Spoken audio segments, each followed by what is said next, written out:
penalty for the current corrective compliance period. Thank you. Thank you. Next, we'll hear from Mr. Phil Ansell, Chief Deputy Director, LA County Department of Public Social Services. Mr. Ansell, good afternoon.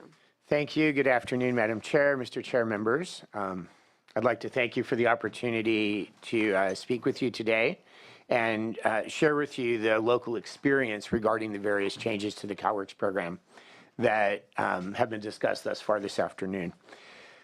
Let me start by describing two major changes which principally occupied our attention in 2013 and 2014. And these were principally quantitative changes that required us to touch many thousands of CalWORKs families in Los Angeles County in order to comply with the changes that had previously been adopted by the legislature. First, as has been previously mentioned, is the issue of re-engagement, where there were, in Los Angeles County, about 12,000 families who had been temporarily exempt because they had young children, who we were required to re-engage as a result of the agreement between the legislature and the administration to sunset those temporary exemptions. So we reached out to 12,000 participants between October of 2013 and September 2014 in conjunction with their annual redetermination. And broadly speaking, we were successful in that re-engagement effort. There's been discussion this afternoon regarding the incidence of sanctions among those participants, many of whom had no prior experience with the Welfare to Work program because they were exempted from the onset of the beginning of their CalWORKs participation, which probably had some impact on the incidence of sanctions. Nonetheless, I can share with you from the state's largest county that 19% or 2,300 of those 12,000 participants were initially sanctioned through the re-engagement process. As we sit here today, 38% of that 19%, or about 8% of the original group, or 900 out of 12,000 remain in sanction status today. Some of those who were originally sanctioned, some have left the CalWORKs program entirely, some have qualified for a new exemption, some have begun participating in the Welfare to Work program, some have secured employment. So generally speaking, those sanction rates are in line with the rate of sanction for CalWORKs participants overall and do not represent a higher figure.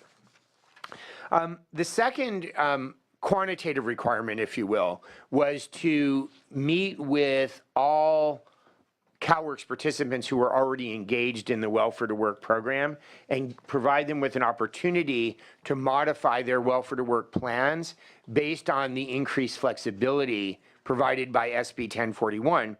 In Los Angeles County, that required us to meet with about 27,000 participants in order to describe the new rules and give them an opportunity.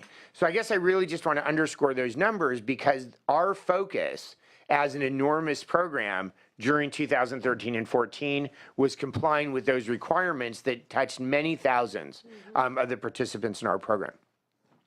Now, with respect to the 24-month time clock, from our perspective, the 24-month clock was tied to 4 other significant changes in the CalWORKs program. The alignment of hourly work requirements with the federal level, which reduced the number of required hours for single parents with a child under 6, and to a minor degree, other single parents. The increased flexibility during the first 24 months, the implementation of the robust statewide appraisal tool, and then finally the implementation of family stabilization. Today, in March of 2015, we are in month 27, following the beginning of the 24-month time clock in January of 2013, and only 2 of those 4 related policy changes have been fully implemented. That is the increased flexibility in the first 24 months and the reduction in the required work hours to align with the federal requirements. The other 2 changes have either not been implemented at all in the case of the assessment tool or only been partially implemented, which is family stabilization, as I'll describe in a moment. Now, with respect to those 2 requirements, we had the opportunity in Los Angeles County to be part of both the pre-pilot and the pilot for the assessment tool. And we're very excited by what we think that the full implementation of this tool will bear in Los Angeles County and across the state. We're in a situation where, from the implementation of the CalWORKS program in 1998, we have taken full advantage of the wide array of services available through the CalWORKS program: mental health, substance abuse, domestic violence services, learning disability services, and a wide array of locally implemented services for homeless families and families that are facing housing instability. So for us, family stabilization has not been primarily about adding new services, and there was no additional funding provided by the legislature for new services, only for additional staff to serve the family stabilization caseload with families with a lower caseload. What family stabilization and the associated tool represents for us is the opportunity to engage families in a new way, in a more holistic way, which weaves together all of the family's needs, not only the adults' needs, but the children's needs as well. And the one new service area in family stabilization, and we've begun to see the impact of this, is mental health services for children, which are now allowable, which have not historically been allowable as part of the CalWORKS program. So what we're looking for is for the implementation of the new tool to really represent a shift in the way in which we engage families in the CalWORKS program, a shift away from looking at individual needs or barriers that are impediments to moving from welfare to work to a more holistic, family-centered approach to the family and to our relationship with the family. And we believe that the new tool will be at the heart of that and will in turn lead us to a greatly increased identification of families for the family stabilization program. Let me close with a reference to really the most difficult part of this conversation, which is homelessness among CalWORKS families. Senator Monning asked earlier whether the increase in housing costs and the flat grant levels has been associated with an increase in housing instability and homelessness. And in fact, in Los Angeles County, it has. Since July 2006, prior to the advent of the Great Recession, the number of CalWORKS homeless families in Los Angeles County has increased by 188%. By 188%. So nearly, almost tripled the number of homeless families, up to 16,000 homeless families in Los Angeles County. And during that same period of time, the overall CalWORKS caseload only increased by 11%. So another way to say that is that the incidence of the number of homeless CalWORKS families increased 17 times faster than the caseload increase as a whole. More recently, as we look at the period since the end of the Great Recession, from January 2014 to January 2015, during which there's been an economic recovery and a 4% drop in the CalWORKS caseload overall, there's been a 12% increase in the number of homeless families in Los Angeles County. So there's no question that the relationship between high housing costs and flat grant levels and the continued existence of the maximum family grant policy, which forces more and more families into deeper and deeper poverty, has resulted in a significant increase in the number of CalWORKS families who are homeless and those who are facing severe housing instability. In that context, the housing support program is of critical importance.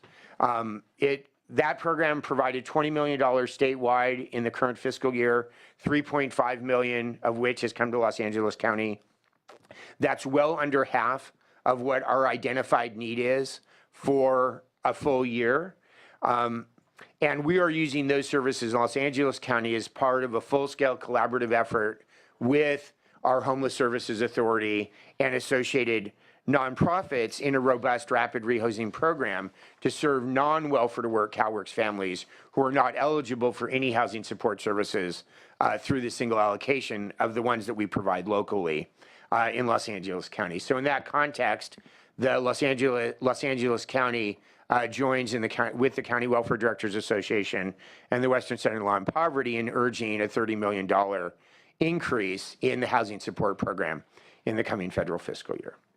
So with that, I'd like to thank you again for the opportunity. I'd be pleased at the appropriate time to answer any questions. Thank you very much, Mr. Ansel. I appreciate it. Frank Mecca, Executive Director of the California Welfare Directors Association. And this, you're going to walk us through this Yes, maze in of great policy great changes? detail from the beginning and to the end. We're ready. No, but I will reference it for effect. Next time I'd appreciate a little larger font. 'Cause this is- I have to warn my staff of that too. Would be on a I map. remind them a lot. I'm Frank Mecca, the Executive Director of the County Welfare Directors Association, and you're going to hear from the Los Angeles and Yolo counties. I'm going to give you just a high-level overview of the observations from the Welfare Directors Association, but where we are, how we got here, and our thoughts about the future. So the first observation, and perhaps it goes without saying, but I think we should say it anyway, we think child poverty is the #1 public health crisis in the state. Our poverty rate is unacceptable, and it should be your #1 priority to get to eradicate poverty. The second observation is that the CalWORKS program, as it was originally conceived and created in 1997, was well conceived to meet the twin goals of reducing poverty and moving people from welfare to work. I don't think it was perfect, but we had a program with grant levels that were about 80% of the federal poverty rate, not 40. It was a program that instituted reasonable time limits. It had real work requirements. It had work supports and work incentives in the form of earned income disregards. And we decided as a state, wisely then, and we should continue to decide, that we should always have a safety net for children. So despite its success, CalWORKS has been the target of constant, unrelenting, deep cuts and change, schizophrenic, often policies, the underlying tensions where policies don't sort of reconcile with each other.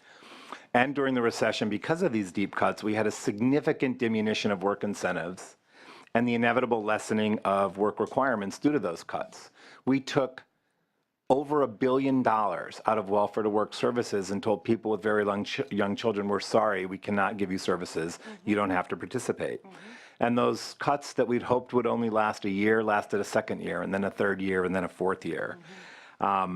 We decreased time limits from 60 to 48 months. We decreased the generosity of the earned income disregard, thereby lessening the incentive for people to move from welfare to work.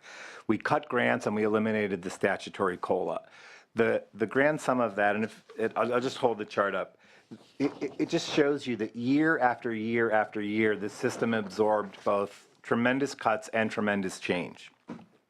And it did serious damage to the culture of the program. You've heard some people talking about culture. So fast forwarding to 2 years ago, the state enacted a mixed bag of cuts. Big challenges, but also some promise for an improved system. On the negative side, the 24-month time limit was of significant concern to my members who opposed it. On the positive side, the legislature did raise grants for the first time in a while, though still to only about 40% of the poverty level. The new appraisal tool that you've heard about, family stabilization that you've heard about, greater flexibility, we restored the earned income disregard, and last year, the speaker and the legislature and the governor came together on the CalWORKS housing support program, which other people have mentioned has been so important and was actually important for Michelle.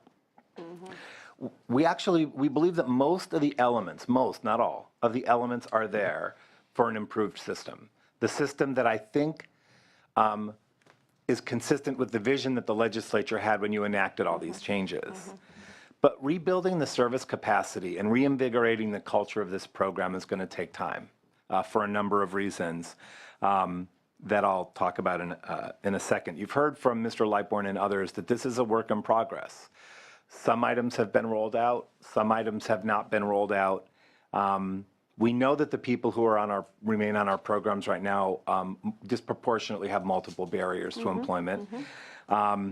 As Mr. Ansel said, my members truly believe that the OCAT tool is a linchpin for the reforms. And it's not criticizing the department that the other things rolled out before OCAT because we agreed they decided to do it right, not do it fast. And we were completely in accord with that agreement. But we don't have sort of the orienting tool that's going to change the way we holistically assess clients. And we're layering these changes on a system that is just emerging from brutal year after year cuts. And in many places, our service partners are emerging from those same cuts. So as we're now trying to put the service networks into place for clients, we're finding the nonprofit agencies and other governmental agencies that we rely on to deliver services for our clients are in many cases similarly coming out of a capacity issue. Mr. Ansel talked about the last 2 years his department's been working on re-engagement. More broadly speaking, for the last couple of years, human services agencies in the state have been embarking on the implementation of the Affordable Care Act, a massive effort that we're proud of our success. We're proud that we as counties were able to help you put 3 million more people on the Medicaid program. But that strains capacity for hiring and training and management oversight. And it's probably not great for you to hear that the implementation of the Affordable Care Act in some ways affected the speed with which we could implement CalWORKs, but that is the reality. Right. And we appreciate your understanding of that. So the elements are in place. We need time to weave them all together, but there are some significant problems in this program that remain. Grants are too low. People who can't minimally meet their needs and their children's needs have a very difficult time getting to work. Low grants are a barrier to welfare to work. They are obviously contributing to the terrible detriment to children who are living in very deep poverty, but they're also undermining welfare to work goals. The maximum family grant simply has to be eliminated. There's no justification for it. It plunges children deeper into poverty, and we're very hopeful that this will be the year, and look forward to co-sponsoring that legislation. And as other people have mentioned, the inability of our clients to find decent, affordable housing in our state, and the attendant homelessness that Los Angeles County pointed out in its statistics are a problem everywhere. Small counties, big counties, rural counties, urban counties, housing and homelessness are a huge problem. So on to our recommendations. If the CWDA were sort of running the world, we would immediately repeal the MFG. We strongly recommend that you improve grant levels. We are co-sponsoring with Housing California an expansion of the CalWORKs Housing Support Program so that more children and families in more counties can get the benefit of rapid rehousing, because it's the key to both child well-being and the ability of people to move from welfare to work. We are strongly in support of implementation of a state refundable earned income tax credit. We believe the subsidized employment program, that there's actually 2 programs, need to be streamlined. They're not the same programs. They require duplicate data reporting, duplicate rules, duplicate contracts, because we layered the new subsidized employment program on top of an old one, and they don't mesh very well. And finally, I concur, my members concur, Senator Stone, and that we're pleased that Mr. Lightbourne talked about getting us closer connected to the workforce development system, because that's a key to finding the employment opportunities for our clients. Thank you. Before we move on, let me apologize. I realize I went out of order of the agenda. It should have been Mr. Mecca, statewide, then the 2 counties, so I apologize. And the font's okay with my readers. But what would be helpful, because I think as, you know, with new members, just members across the board, this is a program that, you know, we don't live and breathe every day, and when you just look at all these changes, it's really complex. You know what would be helpful is if you reserve the red and green color for cuts and investment. So at one glance, we could see the cuts, because what struck me is we talk about the 5% grant increase as if it really is a raise. But when I look 5 blocks to the left, I see that we cut aid in 2000 by 4%, and we cut the grant by 8% in 2011. So this 5% is far from gravy. It doesn't even get us back to where we were in 2009. So if you could, red, green. We can take another shot at improving the chart. Just because I think it's such a valuable tool, and I'd like to share it broadly with Budget Committee members, just to give everybody a common frame of reference. When we're talking about CalWorks, this is the landscape that we've painted. This is the legislature's doing, quite frankly. We will do it. Thank you. Moving on to our final panelists, and thank you very much for supporting Michelle in the previous panel. Appreciate that. Elaine Lytle, Division Manager for Yolo County. Thank you. Yes, and she did a much better job than I could ever do of telling the story. So we're very happy with Michelle's journey with us. The one thing I do want to say, we're a much smaller county than LA. We're just right over the bridge. We're very rural. We have unincorporated areas, but we also have a university. We have also community colleges. What's nice about Yolo County, though, we're very flexible. We're small, but we're mighty. We're unique. We tend to jump on things and not wait. If we get a direction, we start working it right away because we know there are families out there that need our assistance, and we're very committed to that. But we can't do our job without our families that come to us every day. And Michelle is just one of those. So when we look at the families that come through our door, we did not wait. We have a very rigorous assessment and appraisal tool that we've been using for years. And we look at it and we redo it. But one of the things that we do know that when they come in, we want to gather as much information from our clients as possible and in depth. Now, we also know that when our families come to see us, that they may not be able to finish that, or we may not be able to finish that appraisal and assessment with them at one meeting. It is very hard to have someone sit across from you asking a lot of personal questions. You have to build that trust and you have to build that relationship, and that takes time. So that is what we do. And every time we meet with them, we do assess them. We do appraise them. Our case managers are very diligent about that. They ask the questions, and you always hear something new or something added. And we always start where the families are. We never go in with a preconceived or an assessment tool that's a little bit filled out. So saying that, what I will say, and I'm going to use Michelle as my example. She has used all the services because during the assessment and what she told us, she used the majority of them. She is in a subsidized employment situation at the Davis Library. But she also had the skills to start that. She did not have to go on a work experience. So she and another of our CalWorks client are working together. She is and this other participant is also a true spokesman of what this program can do for them, for CalWorks. She is also in family stabilization, so we do work with the entire family. And you're absolutely right. It is imperative because you work with the children. You may also work with a grandparent that's living in the household that may need IHSS services or whatever. So you do assess the entire family through this. Domestic violence, referrals out, mental health is right in our building.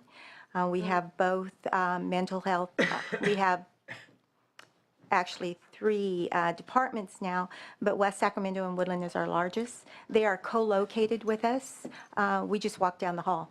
They come to our staffing, they're there with us, the mental health. That's very important. It's a very whole family, holistic, and looking at them so they can move forward. The children, we have case managers that attend the SARB meetings at the schools. Our schools call us with our families and say, you know, this family is struggling. We understand that you're working with them. Could you come to a meeting, a family meeting? It's a SAR meeting. Tell It's us a what that is. SARB. It's a student review panel. Yeah, attendance. Each school district kind of has a little different. So we have case managers that go to that, but then any case manager that is case managing a family can also attend. The other thing that was mentioned was the WIA, the WIOA to begin July of 2015. We are one and the same. So our WIA currently program sits with our employment services. And in fact, we have our WIB meeting tomorrow, right in our building. So we are co-located. Part of WIOA is the TANF partnership. We're already there. We've already been doing it for years. So we do. We're one employment services, and they are there with us. The SB 1041 is very client-driven.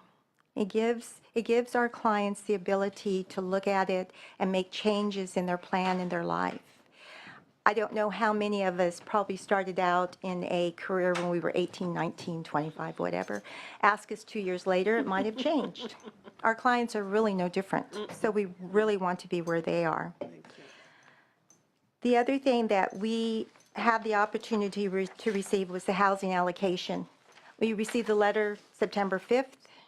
We rehoused our first person a week later. We didn't wait for processes. We knew when we wrote the letter or the request, we received $813,142. That's a good number for us. We're a small county. But we jumped on it. And we built our processes as we were working with families. We personally, and I'm speaking just for Yolo County, did not feel it was fair to have families homeless while we waited to work our processes. So we worked it at that time. And our goal is to never see a family in Yolo County walking the streets. We were seeing those at the library. We would stop and talk to them. The library didn't open till 8 or 8:30. 7 o'clock, we'd be talking to these families. And the shelter closes at 6:30. Where do you go? We wait here until we can go into the library. Or we go into your department. In the wintertime, they're still there, and it's raining, and they have children. The other thing I'm going to use Michelle as, and she's a wonderful example. She is using our housing program, our allocation, as it should be. And again, she is telling people she's our best media out in our community. She's at the library and she talks. The other thing that I really, and I didn't hear it, but I really need to encourage this, is the intensive case management part of these programs. When you're looking at the housing and you're looking at family stabilization, in Yolo County, our case managers, because they do everything. So you throw in the subsidized employment, you throw in employment, you throw in the domestic violence referrals, mental health, substance abuse, and now the housing. They were carrying anywhere from 45 to 60 active cases. And I can tell you, because I manage this program, that we are triaging families sometimes 7 a day. And not only are we triaging, we're out in the community and we are purchasing items with them. So when you're looking at the families and the difference to these families in California, the intensive case management is a big one. The caseloads need to be small. They cannot be any time over 25. Family stabilization, I would like them lower. That's our goal. 25 sounds low to me compared to other parts of the state. Yes, it does. But when you're dealing with families, and some of those families can take a good portion of your day, and especially if they have multiple barriers. So the other thing that Yolo County has is the post-aid services. We do have post-aid services 6 months after individuals exit our program. We track them. They still get the supportive services, and we try to follow them after that, but we can't. You're absolutely right. The WIA program can. They do the first, second, third, fourth quarters, and that would be the other way. And that's Yolo County. Thank you. Thank you very much. YOLO, LA, statewide, national perspective. Appreciate that. Questions from members, please.